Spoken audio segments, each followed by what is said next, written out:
With the design of Dublin's Aviva Stadium, architects Populus and Scott Talon Walker were considering a flat polycarbonate solution.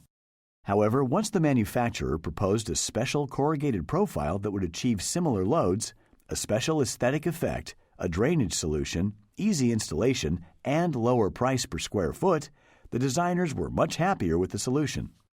In addition, the manufacturer worked with the architectural team to cut down the roof panel weight from 200 tons to just 80 tons by selecting a corrugated sheet in a 3 mm thick custom profile.